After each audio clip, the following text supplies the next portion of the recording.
জয় যিশু।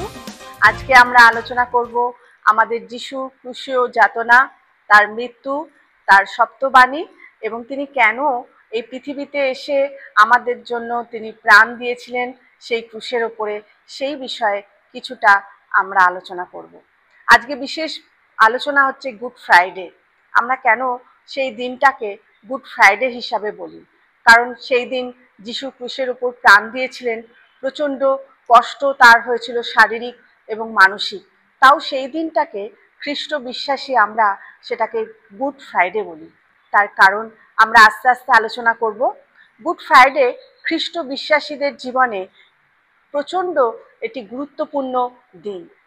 আর সেই দিনটা আমরা সবাই পৃথিবীর সব জায়গায় আমরা পালন করে থাকি। এবং যিশু এই পৃথিবীতে এসেছিলেন এবং পার্থিব জগতে সেই গুড ফ্রাইডের দিনটি ছিল যিশুর শেষ দিন। আর সেই দিন নিস্তার পর্বের দিন ছিল।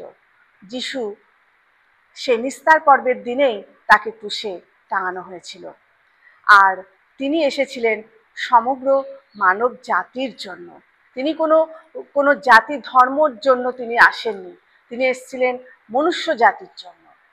আর প্রথম আমরা জানতে পারি ঈশ্বর পিতা যে প্রথম আদম সৃষ্টি করেছিলেন, আদম এবং হবাকে, সেই প্রথম আদম কি করেছিলেন? পাপ করেছিলেন। এদেন উদ্যানে পরম পিতা ঈশ্বর সেদিনকে প্রতিজ্ঞা করেছিলেন সেই পাপ থেকে মনুষ্য জাতিকে তিনি বাঁচাবেন। আর সেই পুত্র যিশু খ্রিস্ট তিনি কালভেরিতে সেই দিন সেই প্রতিজ্ঞা পূর্ণ হয়েছিল। তাই আমরা বলতে পারি আমাদের সেই গুড ফ্রাইডের দিন হচ্ছে আমাদের গুড ফ্রাইডে। যিশু আমাদেরকে জীবন দিয়ে গেলেন, আমাদের পাপ থেকে উদ্ধার করলেন। আর তাই আমরা যতজন যে কোনো বয়সে, যে কোনো পরিস্থিতিতে আমরা তাকে গ্রহণ করি এবং তার কাছে যখন আমরা পাপের ক্ষমা চাই, তখন তিনি আমাদের পাপ ক্ষমা করেন এবং সেই অনন্ত জীবন দেন। জীবনের কর্তা জীবন দেবেন, এ তো কোনো আশ্চর্য ব্যাপার নয়। তাই আমরা বলতে পারি যে তিনি হচ্ছেন দ্বিতীয় আদম। প্রথম আদম পাপ করলো এবং দ্বিতীয় আদম প্রভু যিশু খ্রিস্ট তিনি আমাদেরকে জীবন দিয়ে গেলেন তার মৃত্যুর মধ্যে দিয়ে। অনেক কষ্টের মধ্যে দিয়ে তিনি গেলেন, কিন্তু তা সত্ত্বেও তিনি নিষ্পাপ নিষ্কলঙ্ক ছিলেন এবং প্রথম বাণী, তার 7টা বাণী তিনি ক্রুশের উপর থেকে উচ্চারণ করেছিলেন, যেটা আমাদের পাথেয় হয়ে থাকবে। আমরা সেই 7টা বাণী আমরা প্রতি বছর গুড ফ্রাইডের দিন আলোচনা করি। তার কারণ সেই 7টা বাণীর মধ্যে দিয়ে তিনি আমাদের পথ দেখিয়ে দিয়েছিলেন আমরা কোন পথে চলব।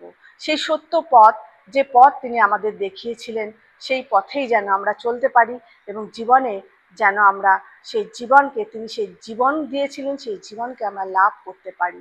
তাই তিনি বলেছিলেন আমি পথ, সত্য ও জীবন, এবং যে তার সেই পথে চলে সেই জীবন পায়।